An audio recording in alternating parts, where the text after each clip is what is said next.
Test. Hello. Okay. Welcome, everybody. I had the opportunity to watch this film twice. First of all, we want to welcome our guests this evening. One is a guest, but actually been here a couple of years ago with On the Map, Dani Menkin from Hey Jude Productions, the producer. And Homecoming, who roamed these halls at Sinai Akiba Academy many years ago, producer and director Jon Weinbach. Welcome home. Thank you. So I have many questions, not just about this film, but when somebody says, "Oh, it's another sports movie," obviously, as you've seen, it's so much deeper than sports. I call it beyond the ball. And there's sports, there's Israel, there's faith. And actually, Dani, something that you said to me, and for those who saw On the Map before, the story of the Maccabi Tel Aviv team becoming the championship and Tal Brody saying, "We're on the map," I thought that this was the sequel to that. But actually, you told me, and maybe you can talk about the relationship with Jon, that AULCIE was the original plan, and On the Map came through meeting Jon. So what exactly is this connection? Yeah, no, for me, AULCIE was the original plan, but it was hard for AULCIE to tell his story because of the reasons that you've seen in this film. And at some point in Israel, they approached me and to make On the Map, to just research it. And that's how I met Jon, because at the same time, when I started On the Map, I heard there is somebody in the United States wanted to do the same story because he made the film The Other Dream Team, and he likes to make movies when the Russians are the bad guys. And that's how we met. So when I heard that he wants to make the same film, I just said to him, "Come and meet for hummus." And that was the end of the story. Yeah, the deal was sealed at a renegade restaurant in Van Nuys that was somehow operating as a hummusia, and and that's how we originally met. Was I think the sort of genesis of what became two films was, you had been approached about doing the sort of signature story. For those of you who don't know, On the Map is the story of the 1977 Maccabi Tel Aviv team that won, that you see here in AULCIE as well. And even then, you were talking about actually doing this as a scripted feature. I said, all right, let's just do one doc first, and then we'll move on. So, Jon, why were you interested in that? Number one, you grew up at Sinai Akiba Academy. My son, who's 8, has the same Hebrew teacher that you had, as you just said, Mora Frida. If you've had Mora Frida, she's the best. And lots of applause for Mora Frida. You learn about Israel in these hallways. You have a connection to the Jewish community. You do The Last Dance, Michael Jordan's documentary that's world famous. Why On the Map? You could talk about anything in the sports world. Why Israel, and why bring that to our attention? Let me unpack that. So I went to Akiba from kindergarten to 8th grade. Very proud to say that in 8th grade we won the first championship in Sinai Akiba history. Volleyball, 8th grade volleyball. We should have won in basketball. We can go up on Weinberg Gym after, check the banners. I'm literally on the banners. Thanks in large part to Akiba and Camp Ramah, and my dad's 2 sisters made Aliyah in the 80s. And so I grew up going to Israel a lot. And in fact, I'll tell you exactly, it was in 7th grade, we had an what's the term for someone who comes to... yes. Oh, yeah. Someone who comes like a... Shaliach? Shaliach. Got it. Boaz Bar Levi, and he was a massive Maccabi Tel Aviv fan, and he had all these shirts, Maccabi Tel Aviv, he had every 77, 81, and I just became kind of obsessed with it. And so, I being the kind of geek I was about sports, I learned about some of the things of the story, and as Dani mentioned, I've gone a career in journalism and making sports documentaries, and I had done a film called The Other Dream Team about the Lithuanian Olympic basketball team that got sponsored by the Grateful Dead, and they won a gold medal or a bronze medal. We had some success with it. And the whole time I was doing it, I knew about the Maccabi Tel Aviv story, and I said, I'm doing this film about Lithuania. What I would really love to do is somehow find a way to do Maccabi Tel Aviv. And literally that year, I get a call from someone who's like, do you know anything about like Maccabi Tel Aviv? Is there like this registrar? I was like, I know a lot about Maccabi Tel Aviv, and I met the person who knows more, which is Dani, and it was just like Bashert, that I was this guy in LA who was obsessed with international basketball, and Dani was the guy who was, one of the premier filmmakers in Israel, and that's why.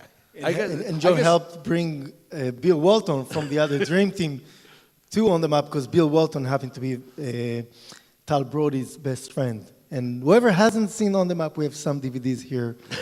and basketball, everything is to support our movies. So, Rabbi, to answer your question, not in the long way, is like I'm generally attracted to stories where sports says something about the larger world. And so when there's some combination of sports, pop culture, politics, and it helps if the Russians lose at the end, like, I'm in. So I want to ask, because you said it's beyond sports, right? And two words that happened really within both of these films, AULCIE and On the Map, that was a prevalent theme in '77 and also a prevalent theme today. And it's fascinating because a producer from Israel, a producer from America, telling a shared story of this U.S.-Israel relationship. And the two words are racism and anti-Semitism. Because many times you hear in this film, right, I was a black man that didn't feel at home in this country, but I become Elisha ben Avraham there. And then for Jews or people who are, and I've spoken to many non-Jewish basketball players who become ambassadors for Israel when they go there, they said it was amazing to see anti-Semitism as a Maccabi Tel Aviv, for instance, travel to Russia and they won't play them, they have to go in the Netherlands. How does this racism and anti-Semitism and now anti-Zionism, how does that play out in what lessons can we learn from this film in those two respects? And I know it's a two-sided question. Yeah, I mean, I can tell you that for AULCIE, he sees himself in many ways as a bridge because, as you mentioned, he did face racism in his childhood, and now as a Jew and somebody who until today lives in Israel, so he does face anti-Semitism, and in many cases it comes from the same place. So he is in a place that he wants to do much more of talks and hasbara on behalf of Israel, and he's a great person to do that, because he suffered from both ends, and people see him in many ways as a bridge. Yeah, and I think, one of the fascinating things I learned about while making this film, and is Roy Young, right? The guy who was, he's described as AULCIE's friend, and he was a musician, right? I mean, a black guy in late 70s Tel Aviv, and just that he existed, and that there was this community of expats and, African-American expats in Israel for whatever reason, is just fascinating. And I think that if you think about how much less connected Israel was in 1977 to the rest of the world, much less in 1987, and how kind of brave that was of AULCIE to do that, and also that he didn't feel, he may have felt gawked at because of his size, but not because of his race. And on the flip side, when his life went downhill, he really had nowhere to hide, nowhere. So, I think it's powerful on both ends. But, I think I deal with a lot of, people in the professional basketball world, and it is not exaggerating to say that Maccabi Tel Aviv, outside of the NBA, is a top 3 franchise. Not top 10, not top 5, top 3. In terms of how they treat the players, that they pay them on time, that they're made to feel like family, they travel first class. It's not, it is not minor league at all. And that was put into motion by those teams in the late 70s. Yeah, by those legends. So AULCIE Perry was really the game changer of Maccabi Tel Aviv. I mean, Jews, especially back then, can do a lot of things. Jumping high, taking rebounds was not one of them. So if you can't beat them, you import them, and then you convert them, and you make them one of the team. But that's really what happened. So in AULCIE's case, he really fell in love in Israel. Not only fell in love with the country, and the country fell in love with him, he also fell in love with the top model, Tammy. And that's one of the things that I wanted to show, because I was fascinated by the love story. I like in every film of mine, if it's narrative or documentary, I like when there is a moment of love story, and that was, something that everybody followed. You're talking about them being the first power couple, the Brajolina of the country. when there is just one channel and everybody's watching, and what else do people talk about? They were their thing. So John fell in love with Maccabi Tel Aviv here in this room. What was it like growing up in the land of Israel with AULCIE as the star? Now, think about them as really like the Beatles. You know, for us, Maccabi Tel Aviv were legends because they not only made a wonderful statement in basketball, but they really changed the way we see the country. When Tal said we are on the map, it changed a lot of the way people thought about the country. And really, Tal would not have been able to say that without AULCIE. And you see how AULCIE comes, and I mean, I live in America, he lives now in Israel. Yeah. So it tells you a little bit about him and about how genuine was the love for the country. And that's part of what I wanted to show, is from a fish out of water point of view, how he fell in love with Israel. And you can see with the scene that John always needs a tissue for, with Shamluk, when he comes back to the show, This Is Your Life, is how the country embraces him. Even after all he's been through, when he comes, nobody asks any question. They just hug him. So today, in the world where Israel is vilified, social media, etc., how can this film, which basically came out in these last few weeks, how can this be brought not to this audience, right, or the choir, but to other audiences who love sports, who support every major sports team in this country? How can it be brought to those audiences to tell a story of Israel that they too can fall in love with this country? Well, I think it's word of mouth. It helps. So if you go on Rotten Tomatoes and give a good review for AULCIE, you know, it's hard because the market for sports content, while it's exploding broadly for like live rights and things about Michael Jordan, are not hard to sell. But more idiosyncratic, smaller stories like this that have a lot of humanity tend to be. And so, the hope is that we get a word of mouth and that this becomes also something that, kids at Sinai Akiba and every school and every camp should see. When I was growing up, I know exactly where I saw the raid on Entebbe. It was in room 404 of Sinai Akiba Academy. And my name's Jonathan, I'm named after Yonatan Netanyahu. Wow. And that's, and so that was a big thing for me. It's oh my God, Chuck Bronson is an Israeli commando. How cool is this? And so the hope is that, movies, films like this are a way to communicate to my kids, I mean, they don't even conceive of an Israel that didn't have cable TV, so that's, I think, the biggest thing, is that to show a little bit of a different face of it and communicate that. So racism, anti-Semitism, Zionism, I want to put that to a side for a moment and go to one word. It's near Hanukkah right now. We could go back to Yom Kippur, but Teshuvah, repentance, because I believe it's AULCIE, right, who says, I have to work on forgiving myself, and it's his sister then that says, actually, we're going to help you do that. So I don't know if you know, but Dani is the voice, right? When you're in the car, is going to Sierra, and that's you behind the scenes, right? Take us through that process that AULCIE went through to begin to forgive himself. I mean, 10 years in jail saying, I need to come home.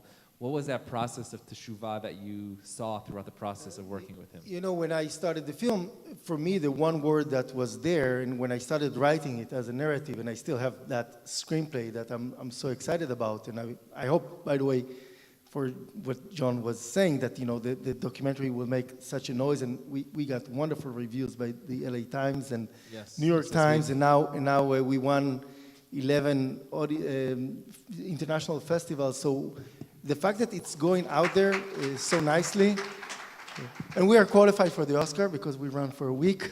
Doesn't mean we're going to win, but we're in that game too. The fact that it's there, means that we can maybe do something like a feature film and have somebody famous play for it and bring it. That's for your previous question. Bring it even more out there to the world. But for me, the one word that described what I wanted to show, it was redemption. Yes. You know, and when you have a character going through such a roller coaster, and at the end of the day, when he hugs his daughter, that was for me the And you were there at closure that of the moment. whole circle. Not only that I was there, I mean, I was already in the editing room when I got the call Wow. from AULCIE. I'm going, because we had the movie without that plot, Wow. you know, because I wanted some kind of a happy ending. So that was the number one thing that was important, at least for me as a storyteller, that there will be a happy ending to his story. So if that film did not have that, how would that film end? Without redemption? I think at the end of the day, there is a redemption by the fact that he's in Israel and he's loved by the country, and he's now coaching the youth of Maccabi, and he's a Hall of Famer in Israel and in Newark. You know, you see him getting the Hall of Fame over there. So I personally, for me, there are other filmmakers that maybe like to finish movies in different notes, but the reason I call my company Hey Jude Productions is because of the line of the Beatles, take a sad song and make it better. So I always want to finish with a higher note to give people hope. And I hope that's what AULCIE did. So I have one last question, then we'll ask the audience to participate in this as well, so it's not unidirectional. You said in the beginning that AULCIE didn't really, or maybe even now, sort of embarrassed, ashamed to tell his story. And he starts the film by saying, I quote, where do you start the story? Such a beautiful Talmudic rabbinic question. Where do you start the story? And I love how he says, I start the story at the end. And then you go back and forth and back and forth. What was the final push that AULCIE understood that this story needs to be told? This is a legacy that needs to be for Sierra and for so many other people that it can be their story of redemption too.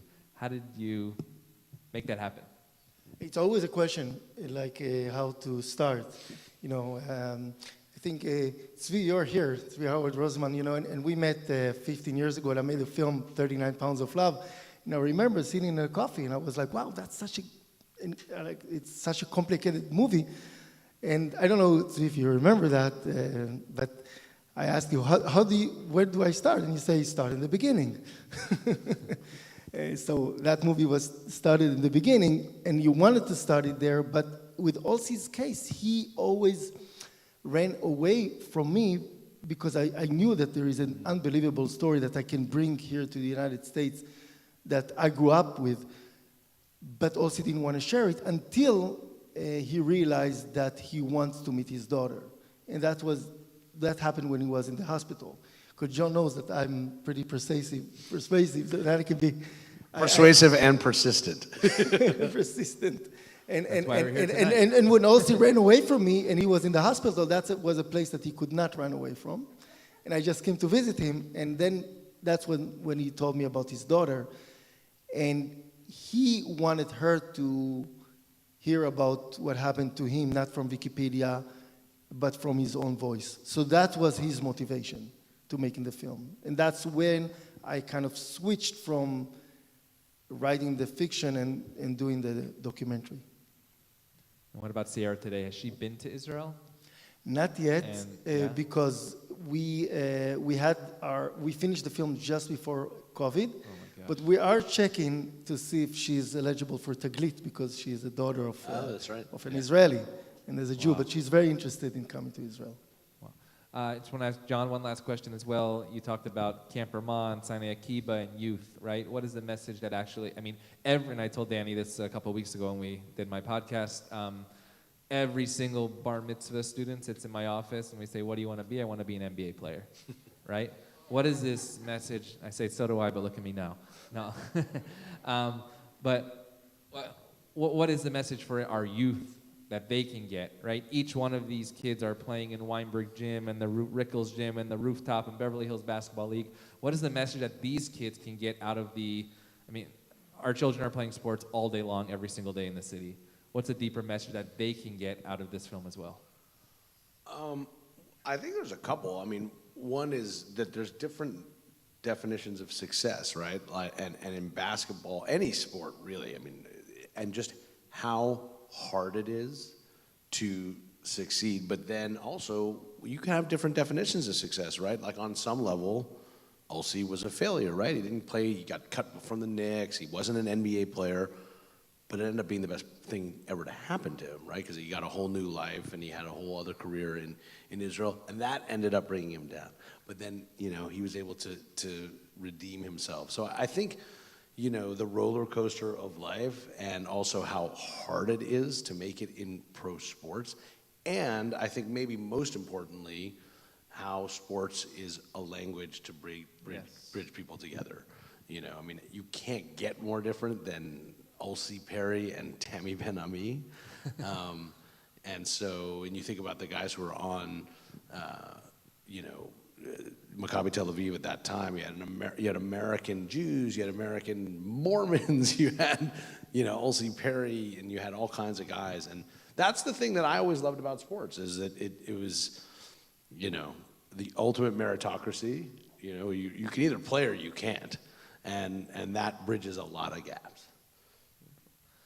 So we'll have to open up the floor to questions. And Sam? I'm going to ask a silly question. AULCIE was 6'10", is that right? Yeah. There seems to be one player on that team that was even taller, kind of dwarfed him. Can you tell us something about him? You may talk about Earl Williams, the guy that was in the movie. There was no white player taller than AULCIE Perry. No, not on that team, and frankly, not on many other teams besides the Russians. Yeah. Right there, yep. Hi, Dani and Jon. I only wanted to say thank you so much. This story, it is a love story. It's a pride story. You made us laugh.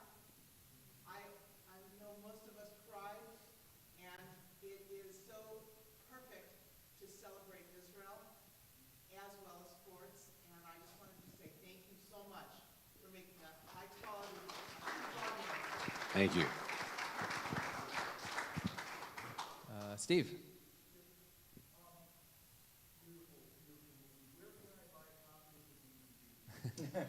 We're not in DVD yet. It's like Jon said, it's really a word of mouth. But if you want to share it with your friends, go to heyjudeproductions.com, where you can already start downloading this and other films of ours.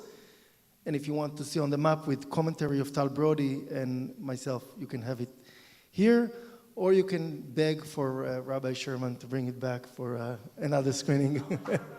Do it again. Yes, and yeah, Any other we're happy to do it. But we just started our journey. Yeah, this is one of the first screenings. Any other questions for Jon, for Dani? Yes, please. One question for Jon and one question for both of you. Jon, I'm curious if you looked at all of the Akiba University matches Oh, yeah. as a subject for a future film. And the other question was just for both of you. How difficult a transition did AULCIE say it was from the first half to Israel? I'll take the first part first. Are you referring to the team that this last year that had the great player from LA? Yeah. Streaks at 40. No. But the streak's at 40 right now. For the, Are they? They're still winning? the longest streak in college basketball right now. Wow. Yeshiva University. And by the way, the assistant coach is Mike Sweetney, African-American from Georgetown Georgetown. Hoyas, But who wait a came minute. to Israel. Did YU win the national championship last year? No. There was no national. Oh, right. Yeah, Jesus, they, right. so they're That's still right. going. Fortunately or unfortunately, anytime any Jewish athlete does anything of note, I get about like 15 emails. And the problem is like I generally am following it too. And so the challenge, the answer is it's a great topic. I'm sure someone is shooting it. But the challenge is what makes it interesting beyond he's a Jew and he can shoot the ball. You know what I mean? And so it's a great story, but yeah, and I'm not saying that there may be a great story. And I know that kid is from Southern California, and so I'm more inclined to like it. But that's my thing is okay, why will my mom care? Why will my wife care? Why will someone who is not Jewish or not interested in sport care about this? So that's the question. I don't know enough about it. And then with regards to AULCIE, I think that Danny would know best in terms of the, adjustment when he came in 1976. How was his transition to Israel? I mean, so he was the last guy to be cut from the Knicks, and Maccabi Tel Aviv needed a tall guy because they didn't have, and it was the first time they passed to the second round, and they were about to play against CSKA Moscow. So they found AULCIE Perry, and he had no job, so he said, anything I'll take, even Israel. And they paid him very, very little, and for him, the adjustment in Israel was immediate because 2 months after he came, they beat the Russians during the Cold War when the Russians don't want to play against it. And we've made a whole movie about it called On the Map. I think my sense is that, and this from talking with other Americans who played in Israel, obviously it's a different time, but I think then it was a novelty, I mean, he was, first of all, like international basketball wasn't the way it is now. It was much more kind of a homegrown, like a much smaller world. And so he's in Tel Aviv, he's living on the beach, and he's playing basketball. It's not more complicated than that. We tend to think of it as like, oh my God, it's so complicated. Like he was living in a hotel and playing basketball. And he has a really nice girlfriend. Yeah. Very, very nice one. Yeah. Yep. I'm going to recap the question too, so those at home can hear the question.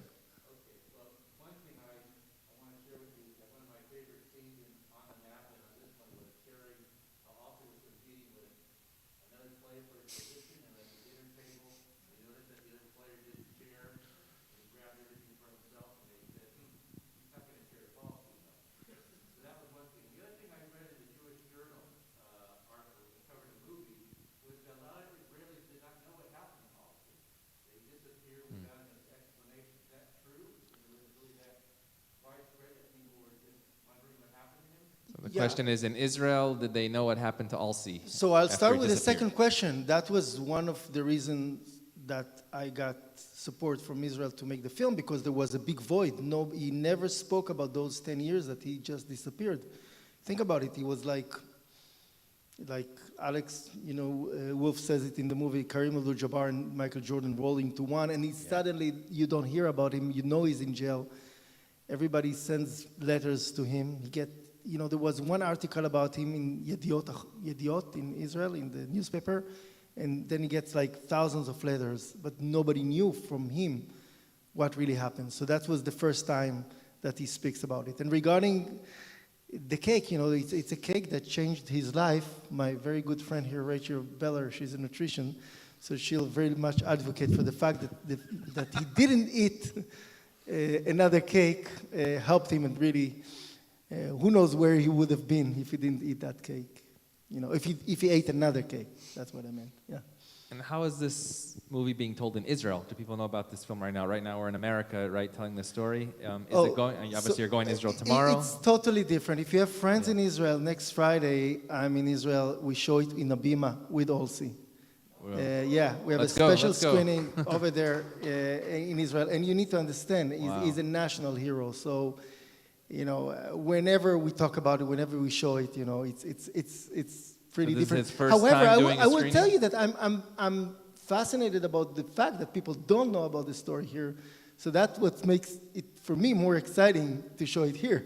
Because in Israel, a lot of the things that I'm showing, people lived through that, so it's a wonderful nostalgic moment for them.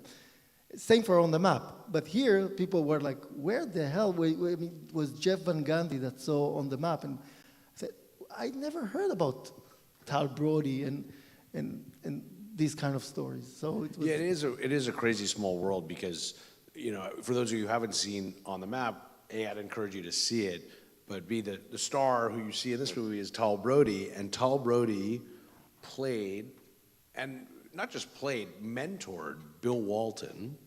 They played on a U.S. national team, if you can believe this, in 1972, 71. Bill Walton had graduated high school, and the national team coach was very mean, didn't want big Bill Walton, star was going to UCLA, hogging the ball. And Tal Brody, who even though he had lived in Israel, he was still an American citizen. So he played for Team USA. And basically from one summer that they played basketball together was this lifelong friendship. And Bill Walton, to this day, credits Tall Brody with saving his career. And that's just like, I mean, the odds of this, you know, NBA icon, one of the 75 greatest players of all time, you know, having this very organic connection to Tall Brody is very powerful. And so it's palpable when you talk to Bill, he believes it to his core. So it's just one of the great parts of making these films is just there's a lot of goodwill in the international basketball community to Maccabi Tel Aviv, and particularly to this group of like pioneering players. And talking about Israel for your previous question, in the beginning, it's a nice idea that people see different stories coming from Israel. And there is such a vibrant life and such a positive impact that the country can do on somebody like AULCIE. So fast forward for my last question, AULCIE, story of Maccabi Tel Aviv, African-American, new work, now Elisha Ben Abraham, Amari Stoudemire. Is there a connection right there that Amari can come back and get his roots out? It seems like maybe you've been asked this question 4 million times. But what is that type of connection when an African-American can go to Israel and say, I feel at home and I can find my roots here? I will tell you that Elisha Ben Abraham retired many years ago, but Amari Stoudemire retired last year, and his last game was with Maccabi Tel Aviv, and they won the championship in Israel, and he was the MVP. And that was his last game. So that's kind of a closure of the circle for both of them. Yeah, I mean, it's a great story. For those of you who don't know, Amari Stoudemire was an NBA All-Star, and basically, I don't know, there's no wife involved. Did he marry? His mother said he had Hebrew roots. And that's right. Yeah. And it's right. I mean, this is, you know, NBA, multiple-time NBA All-Star who then, you know, sort of discovered his Jewish roots or felt this connectivity to Israel and ended up ending his career in Israel. And I think is still living in Israel. Is a part owner of the team, Hapoel Jerusalem? So actually, this year he's part coach with New Jersey Nets. And if you don't know this, he does not travel with the team when they play on Friday nights. Oh, yeah, that's for right. Shabbat. That's right. That's right. He's Shomer Shabbat. So this whole idea of racism, anti-Semitism, actually now a model within the NBA community. I want to thank Jon Weinbach and Dani Menkin, producers of AULCIE, a film that you need to show our families, show our communities, and we wish everybody a wonderful evening. Make sure you pick up Danny's other films in the corner. Thanks to Rebecca Small, Steve Cohen, Roy Regev, and have a wonderful evening. Thank you. Yes. Yes.